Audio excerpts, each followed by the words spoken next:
Welcome to a video from thedigital.com. In this video I'm going to have a look at these LinknLink Smart Home devices that you can dot around your home and do useful things. They've got a few in the range. There's an eHub, which you can use for doing IR blasting, so you can use it to control your TV set-top box and things like that. There's a temperature sensor, and there's a motion sensor, or a person detector I should say.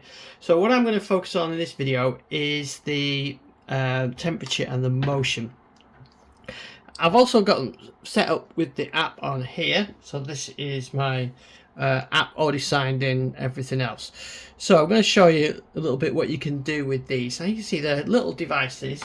They're not particularly expensive, so let's start with the motion sensor. $15.99 in the UK. You don't need a hub or anything like that, so it's just a sensor that you need.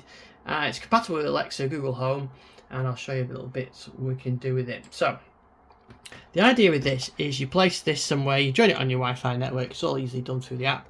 You stick this on your network in your home, wherever you want to use it. It takes a micro USB cable to power it, so you could plug it into a little plug, you know, one of those little phone charger type plugs, and then you can leave it there.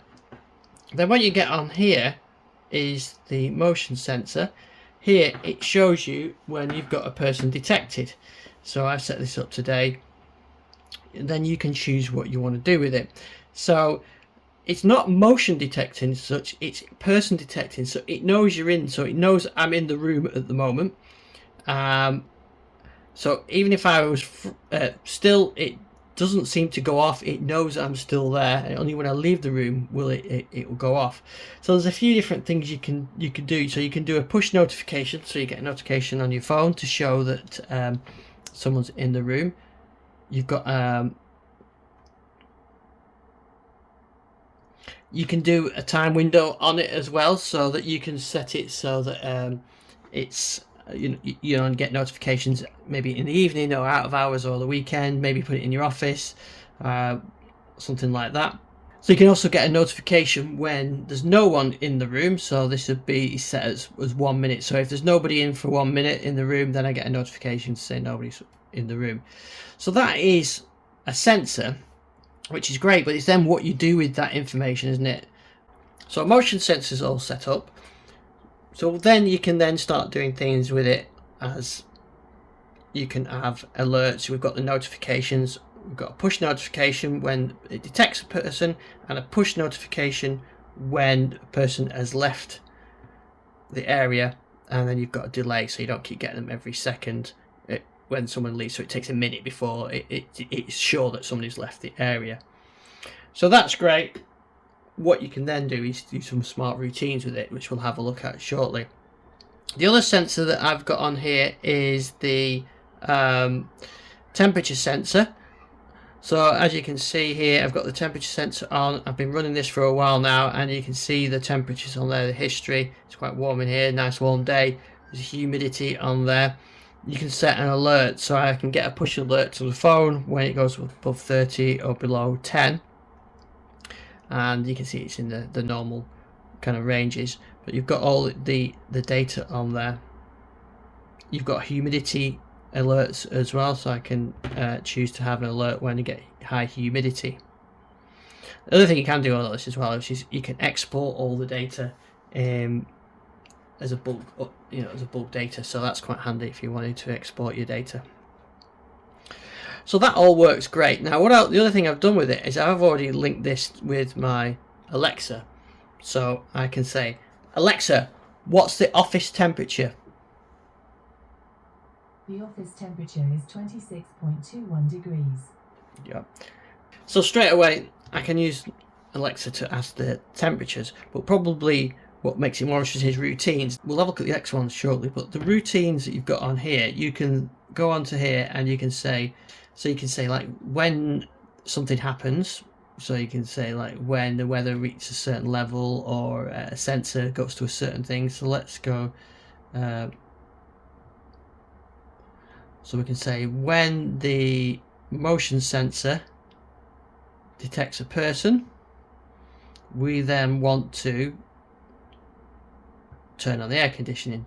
So you could use the smart home bridge, which I haven't got set up at the moment, but that's where you can use the bridge. You can use that to turn on the fan, or temperature goes over a certain level, turn on the fan, that kind of thing. So that's where you can have these routines. All through here you can got push notifications, so if you have no motion in a hallway, you can send yourself a little message to say don't forget to lock the key. That's the kind of thing. So you can do notifications like that.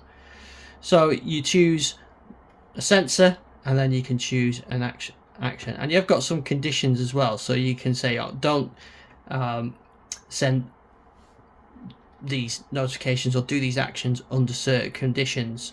So it could be, don't turn the fan on if there's a person detected and it's above a certain temperature. Those combinations, or the other way around, you can say if the temperature is above 25 degrees, turn the fan on only if the motion sensor has picked up a person. So you've got that smart control then, so it's not just switching a fan on and off at 26 degrees. It only does it when in combination with knowing there's someone in there to do it. So those seem really useful. I myself use more Alexa routines.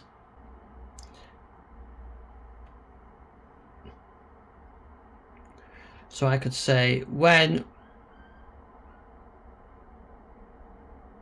the motion sensor detects a person, and I could do it any time. I want Alexa to, I could do a flash a light, but I'm going to say person detected, and I want it to go on the, so obviously I'm in the room now, so I'm going to leave the room. After a minute or so it'll say person not, it would be when it's gone to not detected. I'm going to return and trigger the sensor. Person detected.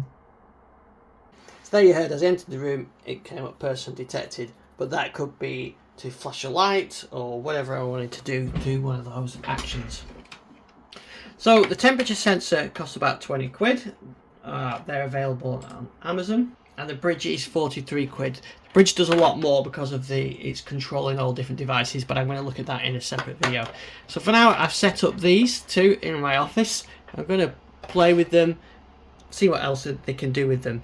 But I've had the temperature set up for a bit of time now, and I do really like knowing the temperature in the office. And the next step is then to set it up with, you know, maybe you could turn on air conditioning or something like that. The motion sensor is also quite useful to have as well, so that you know if someone's in the office.